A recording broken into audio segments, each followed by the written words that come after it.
alguma pergunta do pessoal? Não sei se você também quer me Só fazer. pegar um ponto da sua fala que eu achei muito interessante.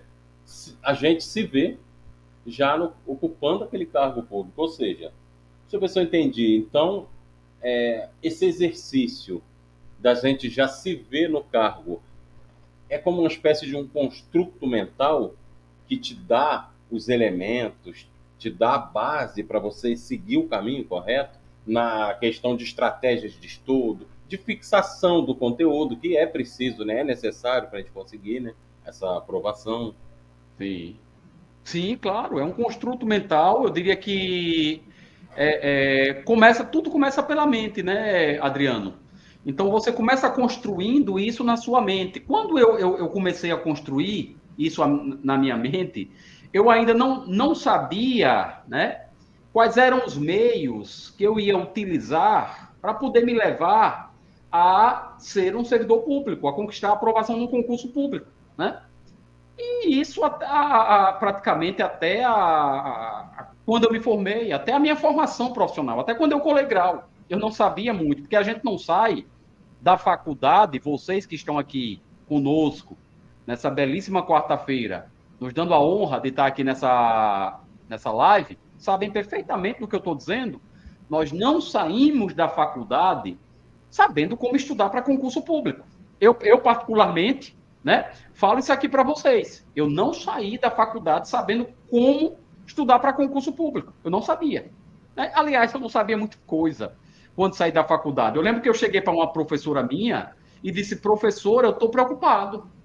Eu estou preocupado porque eu estou há alguns dias de uma colação de grau e eu nem sei como é o exercício profissional do assistente social. Eu não faço ideia de como é trabalhar como assistente social, exercer a prática. Então, eu estou saindo aqui com a sensação de que o meu conhecimento ainda não é nada. A professora chegou para mim e disse: mas essa sensação, ela é ótima. Ela é ótima, porque perigoso seria você sair da faculdade achando que você já está pronto, o profissional já está saindo acabado, já está totalmente preparado para o mercado. Esse profissional é perigoso porque ele não quer mais continuar estudando. Ele já se acha pronto, ele já se acha gabaritado. Então, estudar para quê? A professora me disse isso. Então, com o concurso público não era diferente. Eu não sabia quais eram os instrumentos que eu ia utilizar para efetivamente colocar em prática esse construto mental, né? Concretizar essa ideia, esse sonho, eu não sabia. E como foi que eu fui sabendo? Como foi que eu fui adquirindo habilidades? Vocês poderiam me perguntar, inclusive eu já vi aqui no chat, É, que a Alessandra perguntou quantas horas de estudos eu dedicava. Vou falar que isso é importante, extremamente importante. Né? sim, a Ah, Alessandra Lano, quantas horas de estudo? Realmente, é uma pergunta e isso, tanto, né, Velder? muito É a boa essa pergunta de pergunta. US$ 1 milhão. Vale muito. Então, galera, veja, eu comecei, né, a aprender. Hoje eu sempre digo para os meus alunos, falo muito isso para os meus alunos, gente. Na minha época não era assim. Hoje vocês têm o Google na mão. Vocês têm o Google na mão de vocês. Na Papai minha Google. época, eu estou falando aqui de 2009, de 2006, né, pessoal? Formei em 2006, comecei a estudar para concurso em 2006, foi colando o grau, iniciando os estudos no dia seguinte. Minha mãe chegava para mim e dizia: meu filho, descanse. Você terminou a faculdade agora, já está estudando, e já estava ali colado, né? Enfim, e aí não tinha Google, não tinha YouTube, não existia um cara top como o Adriano, que instrumentaliza vocês aqui, trazendo profissionais das mais diversas áreas e dos mais diversos nichos de atuação do serviço social. Nós não tínhamos esse recurso. E aí eu fui estudando através dos livros que eu, na época da graduação, fui comprando de serviço social. Aqueles livros, Marilda Yamamoto, Zé Paulo Neto, a Carmelita Yazbek, Yolanda Guerra, todos esses clássicos do serviço Conseguia social. ler o Zé Paulo Neto sem dicionário, Velber? Como? Você conseguia ler o Zé Paulo sem dicionário? Zé Paulo Neto? Depois de umas 100 leituras do Ditadura e Serviço Social. Depois de umas 100 leituras do Ditadura e Serviço Social. E aí foi boa a sua colocação, porque vamos pegar o Ditadura e Serviço Social. Eu olhava para aquele livro, por exemplo, estava lá no edital do concurso. Movimento de reconceituação do serviço social. Renovação do serviço social, como um conteúdo que ia ser cobrado na prova. Aí eu ia, bom, ditadura, serviço social, Zé Paulo Neto, ok. Eu tenho um livro aqui para estudar, tá. Mas o livro de Zé Paulo Neto, Ditadura e Serviço Social, é só isso aqui, ó. É Uma um Bíblia, né? catatalzinho de página. É. O que estudar desse livro? Vou ter que ler o livro todo para o concurso? Vai chegar o dia da prova e eu não Leio vou. linearmente, faço alguns resumos, ou seja, a pessoa fica perdida, né? Como? Por onde? Como era que eu ia lançar a mão? Qual era a metodologia que eu ia utilizar? Não tinha esses recursos que a gente tem hoje. Da gente buscar na internet, vídeo aula, etc. Não tinha esses recursos. E aí eu olhava lá, renovação do serviço social, ia no livro procurar a parte que tratava exatamente daquele assunto.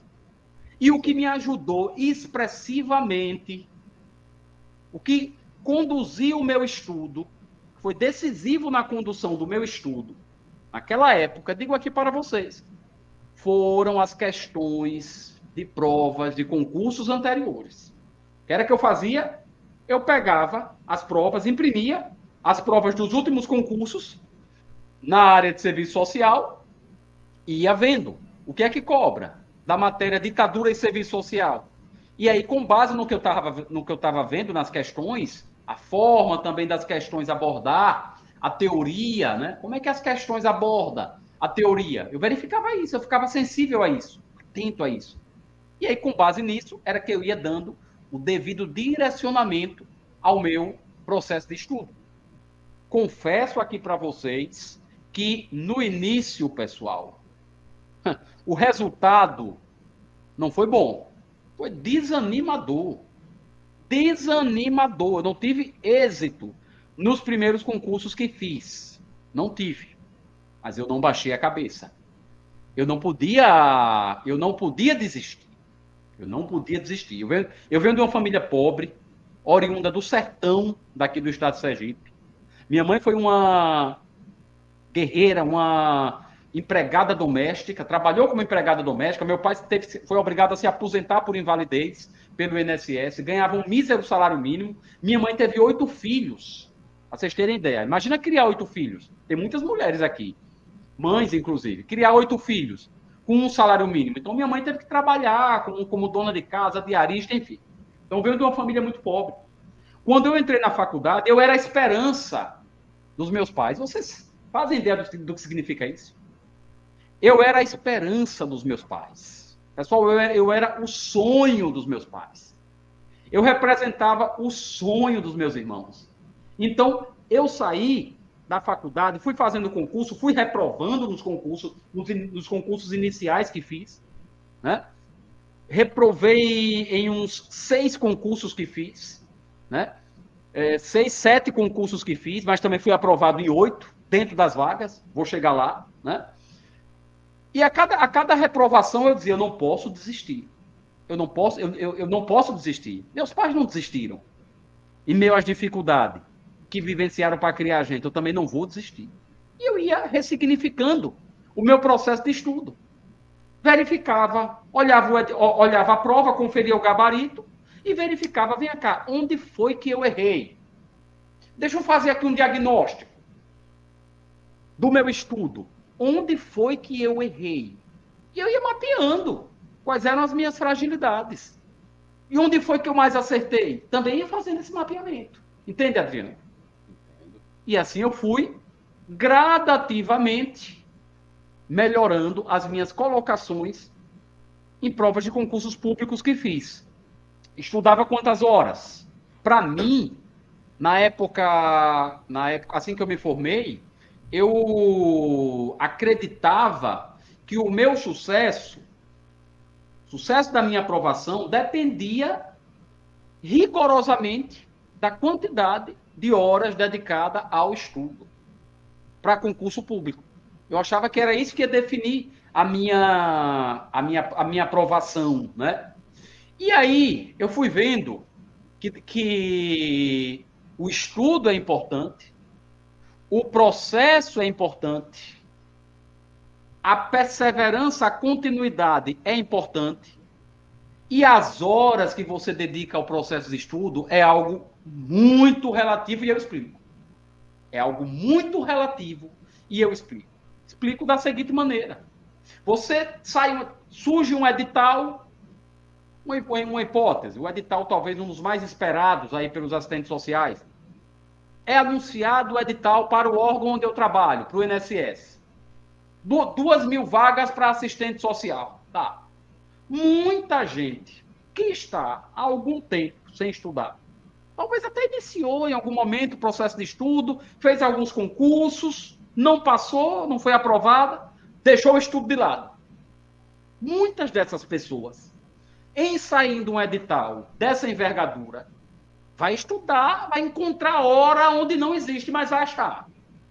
Vai achar, dentro das 24 horas que tem um dia, vai achar hora para estudar. E repito, muitas dessas pessoas, acrescento, muitas dessas pessoas vão estudar 6 horas, 8 horas, final de semana. Eu estou falando de algo que eu conheço, pessoal, porque no concurso do INSS para assistente social em 2016, foi o último, eu viajei esse país quase todo dando aula para o concurso do INSS. Tá? Então, a galera, eu viajava finais de semana, obviamente, porque durante a semana eu tinha que estar aqui para trabalhar, certo? Então, a galera lotava os nossos aulões aos finais de semana, por esse Brasil afora, ia lá estudar, tá? Final de semana intensivão, sábado o dia todo, domingo o dia todo, e se tivesse feriado, a galera ainda ia estudar o dia todo. Muitas ficavam até em casa estudando o dia todo. Era assim que o pessoal se portava. Era assim, Adriano. E aí, o que é que acontece? Muitas dessas pessoas não conseguiram aprovação. O que foi que fizeram com a reprovação? O que foi que fizeram com a reprovação? Essa é uma pergunta que eu jogo aqui para vocês, nesse nosso papo, nessa nossa conversa. O que é que vocês fazem com a reprovação de vocês? Porque com a aprovação é muito fácil. O que a gente faz com a nossa aprovação é muito fácil. É um surto de alegria. Eu já vivi isso várias vezes. 8 vezes eu vivi isso. Foram 8 aprovações em concursos públicos, dessas 8, 3 para órgãos federais. Tá? Eu passei no concurso do Instituto Federal, daqui de Sergipe, o IFES, e eu passei no concurso de uma empresa pública, chamada Codevasf, que é uma empresa pública federal, de presença forte aqui no Nordeste, né? Então, fui aprovado na área de serviço social, todas essas aprovações dentro da área de serviço social. Ok. O que é que a gente faz com a reprovação? Aí é onde está a história. Muita gente que estudava, quando estava no edital, naquela fase, edital do INSS, 8 horas, 10 horas por dia, abandona o estudo. Deixa de estudar. Não conseguiu aprovação. Aquela pessoa que só estudava 4 horas por dia, porque só tinha esse tempo para estudar, só estudava 3 horas por dia, porque só tinha esse tempo para estudar, não deixou de estudar, porque não conseguiu aprovação no concurso público, continuou o processo de estudo. Essa pessoa foi fazendo concurso, conseguiu a aprovação, inclusive no concurso federal. Aquela outra que estudava 8, 9, 10 horas por dia, não conseguiu a aprovação. Bom, onde é que eu estou querendo chegar? O mais importante não é a quantidade de horas que você dedica ao estudo. Não é a quantidade, mas a continuidade, a persistência no processo de estudo. Sabe quantas horas eu estudava? Quando eu comecei a estudar para concurso público, que tinha que dividir trabalho com estudo, pessoal, eu estudava 2 horas durante a semana, à noite, tá? Que era o único tempo que eu tinha, 2 horas, e no final de semana, feriados, aí eu estudava 4 horas a 6 horas. 4 a 6 horas, né? E foi assim que eu fui conquistando minhas aprovações em concursos públicos. Foi desse jeito que eu fui galgando o êxito nas minhas aprovações, né?